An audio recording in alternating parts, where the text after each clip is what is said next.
Okay, so it's Tuesday the 16th of April. It's quite early and time to do some work on the airplane. So the next step, I've now got all my blocks in on the frame, and the next step is going to be to put skin down on this. The skin is in, well, three sections, 3/32 of an inch, which is about 2.5 mil here, 1/16 of an inch, which is about 1.5 mil, I think he said. I can't do the sums in my head, but, and then 1 mil at the back end. So we've got three sections. Unfortunately, so the plans are resting on a sheet of ply. I'm not sure if I can show you the extent of it. There we go. So it looks a bit like that. They are, put down again, they're 4 foot square from memory, and they don't quite reach the, at least the first one doesn't quite reach the point where we have to interface these two. And I'm of the view that I don't think the second one makes it entirely either. The third one at the end might, if we're lucky. So they're only about, it's only about that much shy of meeting the point, which is really a real shame, but you know, that's life. So what I'm going to have to do is I'm going to have to join together these. I'm going to have to make up sheets of the right depth and the right length to actually form the skin for at least two of these bays. But that's okay. I guess it would be nice not to have to do that. But so we're going to have to scarf the ply together. So I'm going to need to figure out how I think it's best to cut this ply most efficiently to get what I need out of it. Which I am thinking I'll have to do a drawing in a moment, but yeah, I've got some thoughts on that. I'm not sure if I'm quite right, but I guess we'll see. I mean, whatever I do, it's going to be awkward, but I just don't want to be. I'm going to try and avoid having little short lengths of material left over, because I don't think they're less useful. So in terms of how big, I think probably just try and create pieces that are maybe half and half, so two large parts, and then scarf joint down the centre. Yeah, I think that would be okay. It might, yeah, I'm not sure. It's always a battle of complexity versus efficiency, whether it's worth cutting out a section like this and saving some material here, or I'm minded just to go for plain rectangular pieces, even though this bottom of the fuselage is cut out here to accommodate the wing. But I think I'm just going to do uniform pieces to keep it simple, because I am simple as a person. We also have to be mindful of the ply direction, so we've got 2 plies going fore and aft and 1 ply going down. This is 3 ply material, so that stacks up. Similarly here and similarly here. So I guess, yeah, because this fuselage is predominantly, I guess, going to be loaded in a bending sense, so you want your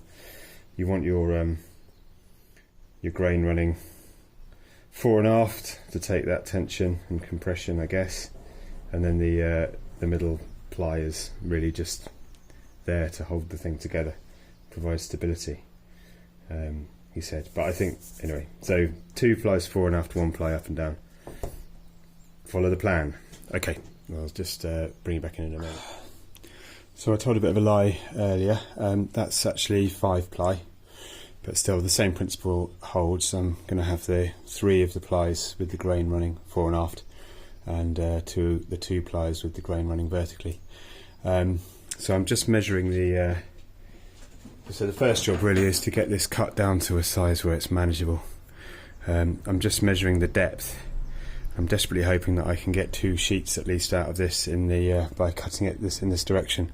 Otherwise, it's going to get very awkward and expensive. But giving myself a little bit of room for mistakes, I would say 550mm gives me a bit of extra. Maybe let's go a bit bigger. If it was 570mm, let's say.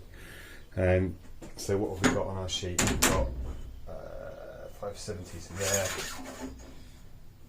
Okay, so we've got plenty there to do two. So I can cut two sheets. Cut out two sheets of approximately the correct depth. And then yeah, we're going to have a little bit of waste here, unfortunately, but not waste, nothing's wasted, but there'll be some leftover material. I'm just trying to wrestle with my mind as to how to make that, to use that leftover material most efficiently. Given that I've got two sheets of this, so if I get it right, then I shouldn't have too much that is too short to be useful. Just have to put my thinking brain on for a second and see what I can come up with. Okay, so the length of so I'll just set you up for a better view of that. Is that right?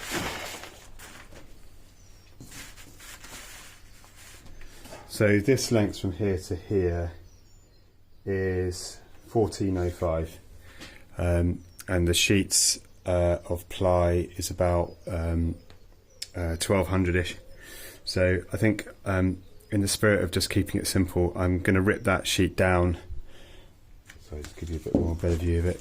I'm going to rip the sheet down into two lengths, sorry, of approximately the right depth to give me a bit of mistake space, and then work it out from there. I think yeah, I think trying to be too efficient could end up costing a lot of time and heartache.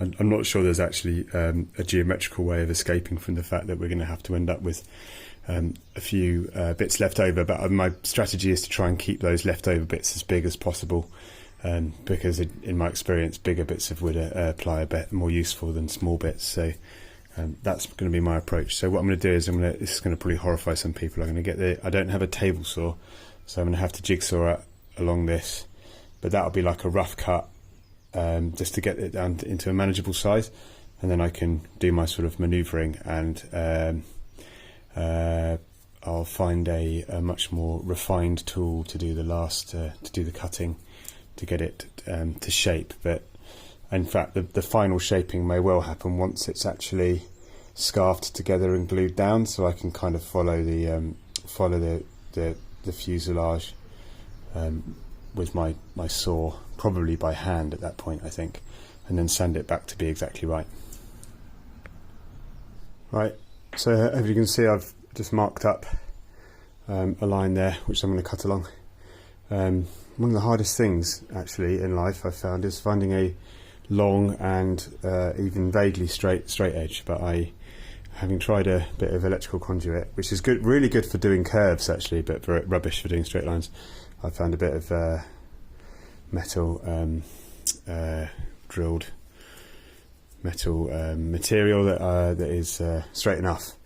As I said before, this is going to be shaped properly afterwards, but I just want to get a line. I want to get the grain running in the right direction, and I want to get a decent line to cut along. So that's what I've done. So now I'll just get the saw out and make my way along that.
Okay, that was quite unpleasant, but actually relatively clean cut. Actually, I was surprised, and fingers crossed I've done it right, and it is now a bit more manageable in size.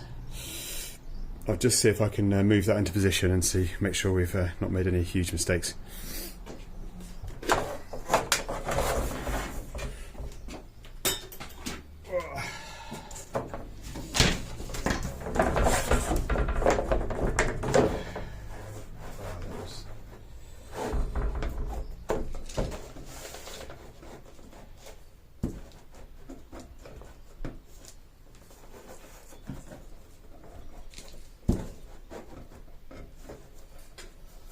Yeah, we've got a good ½ inch at the top and bottom if we need it on that sheet.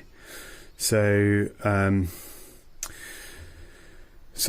what I'm going to do is cut another piece to start sort of about here. Now what I can do, actually, I don't need full depth. If I started put the scarf in here, I don't need to come down to here with the next one, so I can actually cut it.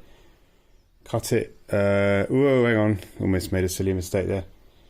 I don't need to go full depth, so I need to cut it to that depth there. That's the one, because it scarfs together at this point. I'll double check that. So there is a little bit of not a saving as such, but I'll cut the next piece to that depth.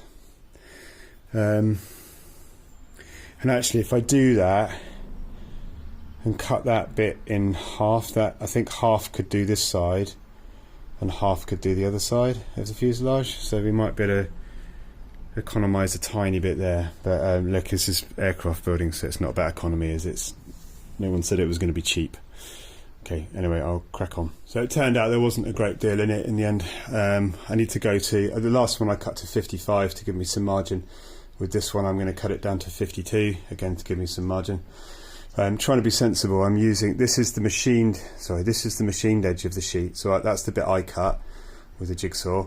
This is the machined edge, so what I'm going to do is I'm going to mark up off. Right, what do I want to do?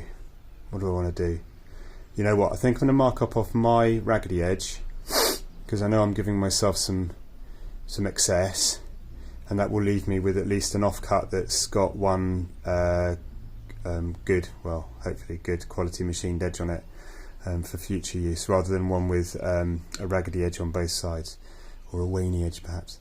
Okay, hopefully that makes sense. I'll do that now. Okay, so there we have it, 2 pieces of material cut that will cover off the skin that we need. So the reality is that this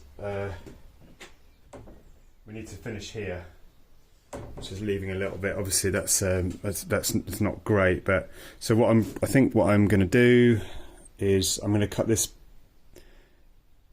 lattice section in half. That'll more than cover the bit that we need, and then I'll cut the front section down to fit the back section.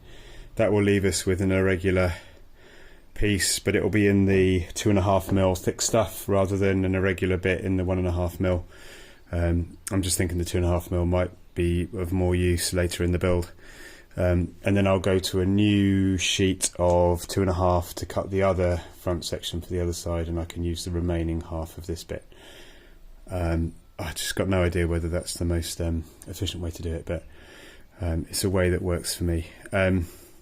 So yeah, I'll probably wrap this one up there. Not the most fascinating thing. So the aim and intention of this channel is partly to encourage me to keep working on the project, which it is to an extent, but also really to so if you're a home builder and you've limited resources and space and all the rest of it, actually manhandling big sheets of ply around and working out how to cut them and whether you can cut them with tools that you've got to hand is well, it wasn't obvious to me, so I'm thinking it might not be obvious to someone else. So hopefully this is of some use to somebody else watching thinking, I'm not sure I can do this. So far it's worked out okay. The next thing I'm going to have to do is scarf. Once I've finished cutting these up, I'm going to have to make a scarf joint between the one sheet and the next, What I will probably do is I'm not going to cut. So the thing about scarf joint, I'm not very well practiced, so I need to give myself scope to make some mistakes. So it's probable that I won't cut these sheets to their finished size until I've managed to cut a scarf successfully in each end of them, if that makes sense. So then it gives me some room, particularly the start of this. But by the time I've finished all this, I'll be very good at scarfing. Well, I'll be practiced at scarfing plywood. So I'm just trying to make sure that I'm almost giving myself room to make mistakes, because I'm going to make mistakes, and then mistakes that I can actually rectify rather than ones that back me into a corner. So that'll be on the next one, I think, for now. But yeah, it's a lovely morning here. Do things in the morning, it sets you up for the day if you can. That's the advice from my partner, and that's what's got me back going again on this. So okay, see you on the next one. I'm going to wrap it up there, I think, and hopefully some scarfing next with the Dremel, my first ever Dremel, which is very exciting. Okay, see you later, take care.